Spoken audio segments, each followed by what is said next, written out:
Ever feel like you're drowning in a sea of information online? Just like trying to navigate websites that are feel like cluttered closets, overflowing with just stuff you don't need. Oh, absolutely. I think that's a really common problem we all experience in our digital age. Yeah. And so today we're diving into a kind of unexpected source of inspiration for tackling this very issue, the brilliant Italian author Italo Calvino. Okay. And you might be thinking, wait, isn't he the fiction guy? Right. And you would be right.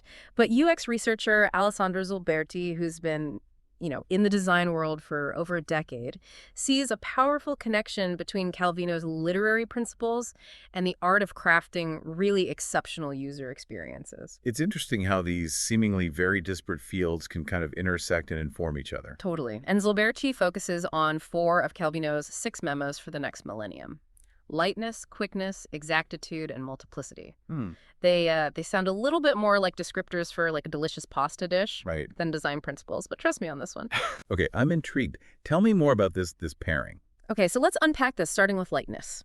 Zilberti connects this principle to the less is more approach in UX design.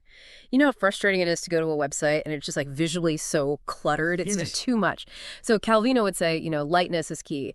How can you, as a UX designer, apply this principle to declutter your designs and make a more user-friendly experience? Yeah. What can you strip away to make that message clearer and that user journey smoother? It's about achieving that kind of clarity and elegance in your design, just like Calvino did with his prose. This reminds me also of his concept of economy of expression, which Zilberti links to the UX tool called user story maps. User story maps. Now, for those who aren't familiar, Imagine you were planning a road trip, right? You identify your destination, which is the user's goal, and then map out the most efficient route, the user journey, through your website or your app.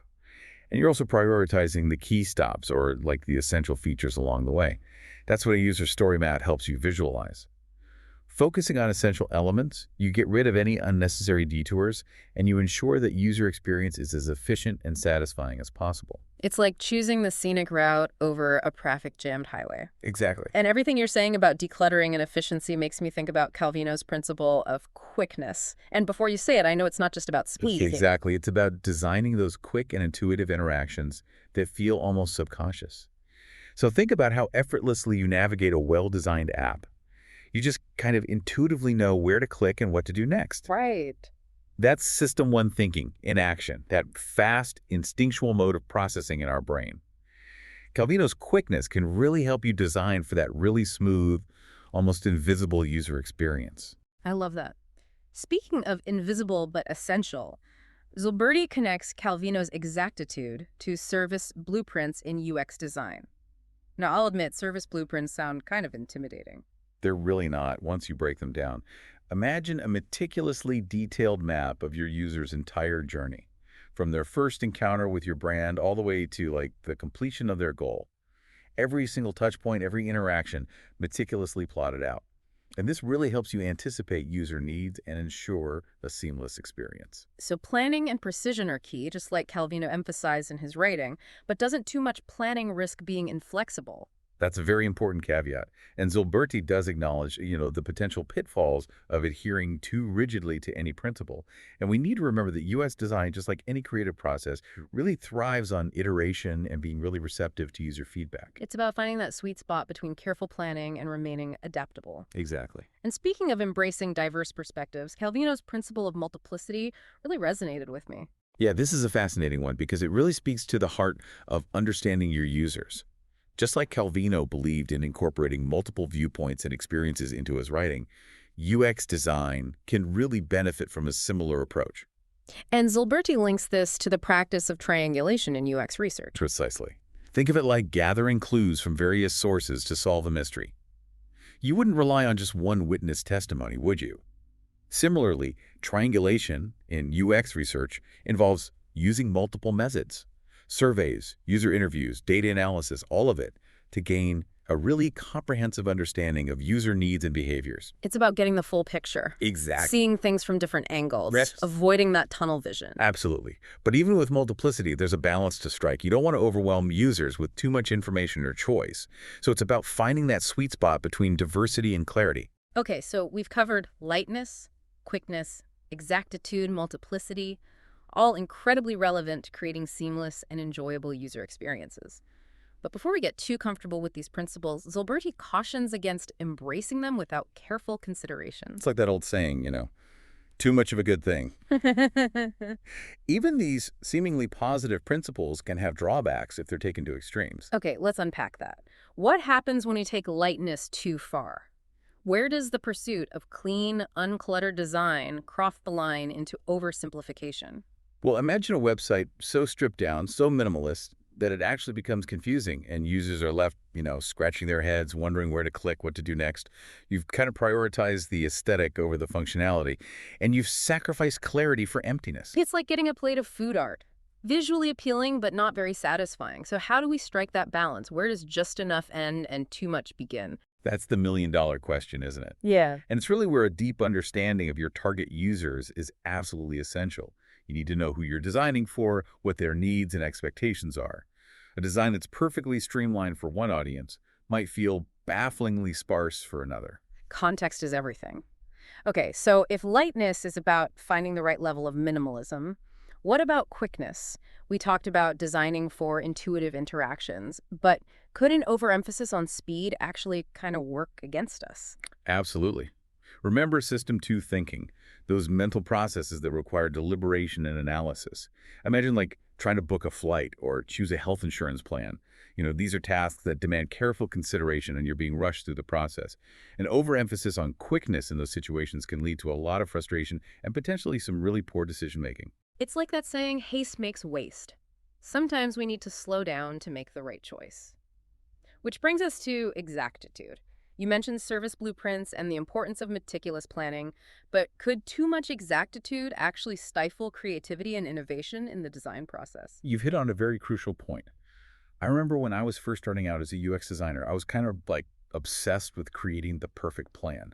But I quickly learned that sometimes the very best designs emerge from, embracing a bit of chaos and being open to unexpected discoveries. It's like jazz improvisation. You have a structure, you have a melody, but the magic really happens in those spontaneous moments. So it's about finding that balance between a well-defined roadmap and the freedom to kind of explore new avenues to riff and experiment along the way. What about multiplicity? We discussed the benefits of triangulation and understanding user behavior, but is there a risk of information overload? Could too many perspectives actually hinder the design process? Absolutely. Imagine a design team that's bombarded with a ton of conflicting data and user feedback is just pulling them in a million different directions. Yeah. And while embracing those diverse viewpoints is absolutely vital, it's really crucial to have a system for synthesizing that information. Identifying the key themes, the patterns, and really making those well-informed decisions. It's about turning data into insights, noise into signal. And this idea of making sense of complex information, of finding patterns in chaos, reminds me of something that Zolberti highlighted about both Calvino and Eco. Their fascination with understanding the complexities of the modern world. Yes. Calvino's concept of the map of the labyrinth perfectly illustrates this.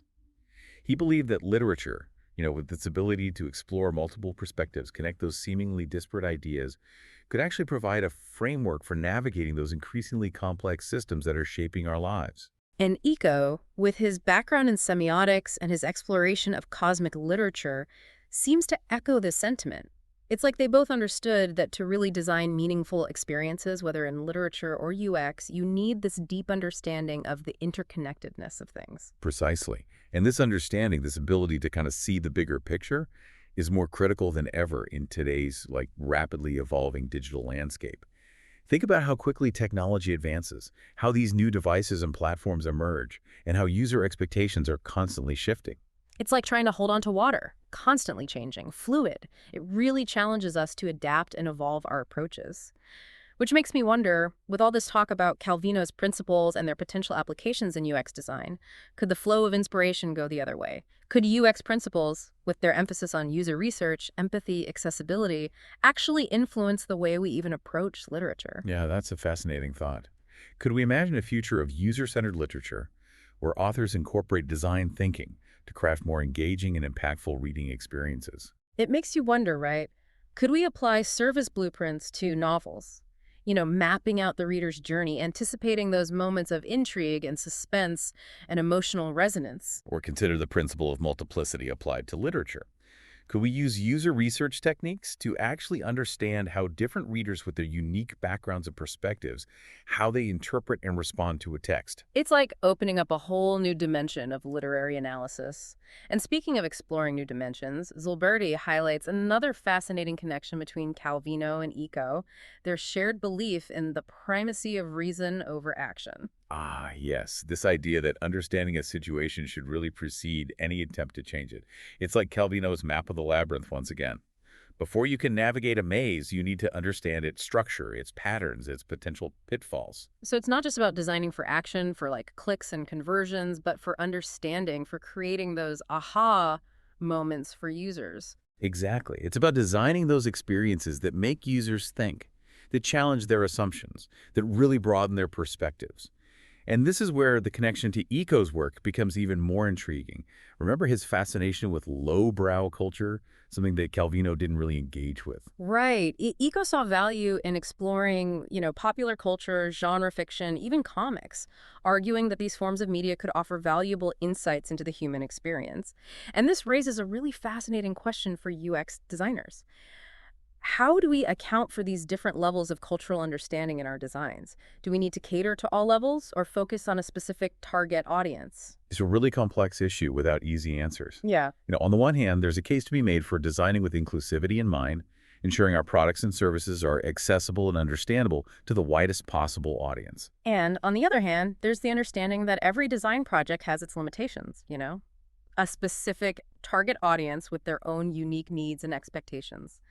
Exactly. It's about finding that balance, that sweet spot between creating those universally appealing designs and recognizing that not every product or service can be everything to everyone. And this brings us back to the importance of user research, Absolutely. of understanding your audience, their cultural context, their values, their aspirations. It's about recognizing that design isn't just about aesthetics or even just functionality. It's about communication, about creating meaningful connections with users. And that's something that both Calvino and Eco, in their own ways, understood deeply. They were masters of language, of storytelling, of crafting experiences that resonated with readers on multiple levels. And their insights, their principles, offer a really rich source of inspiration for UX designers today. And by looking beyond our immediate field, by drawing inspiration from those seemingly unrelated disciplines like literature, we can unlock these new ways of thinking about design, about the user experience, about the very act of communication itself. Absolutely. And who knows what other unexpected connections and surprising overlaps we might discover along the way. Speaking of unexpected, Zilberti briefly mentions a principle of Calvino's that we haven't even touched on yet. Consistency. It's just like a breadcrumb in the article, but it feels strangely significant. Why do you think he included it? That's a very astute observation. And it really speaks to the depth and the richness of Calvino's thinking. Remember, he originally conceived these memos as lectures that were intended to be delivered over a really extended period. And in that context, consistency kind of takes on a whole new meaning. It's not just about consistent typography or button placement within a single website or app. Precisely. It's about something much larger, more profound. Think about the consistency of a writer's voice, their worldview. How it evolves over time, but it still retains that core of truth, of integrity. That's the kind of consistency Calvino was really interested in. So how does that translate to UX design? What would consistency with a capital C look like in the digital world? Imagine a future where, like all your online experiences across different platforms and devices, they're just seamlessly woven together.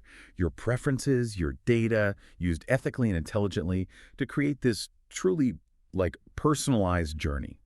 No more jumping through hoops, no more repeating information, just a smooth, consistent flow from one interaction to the next. That's consistency with a capital C. That sounds incredible, but also like a massive undertaking. Is that level of integration even possible, given the current state of the internet? And even if it is, wouldn't too much consistency become, kind of stifling? You've hit on a really crucial point.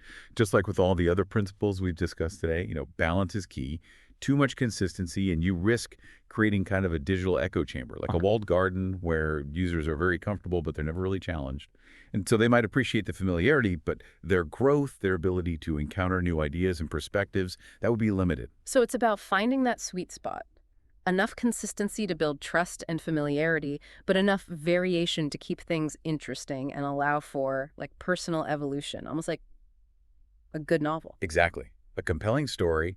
It have those recurring themes, a consistent voice, but also those twists and turns that keep us engaged, that make us think differently. And that's a high bar for UX designers to aim for.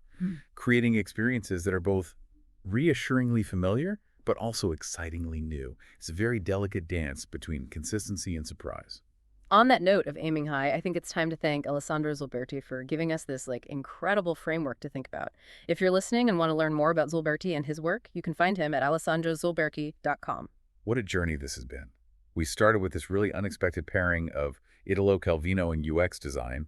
We dove deep into the nuances of his principles, and we even explored the potential for a future where literature and design, they kind of intertwine in these exciting new ways. And we can't forget Umberto Eco's contributions to this conversation.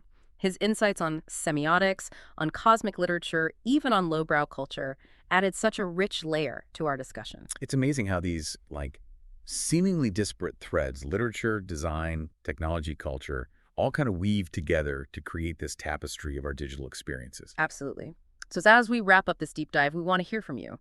Do you see Calvino's principles at play in the websites you use every day?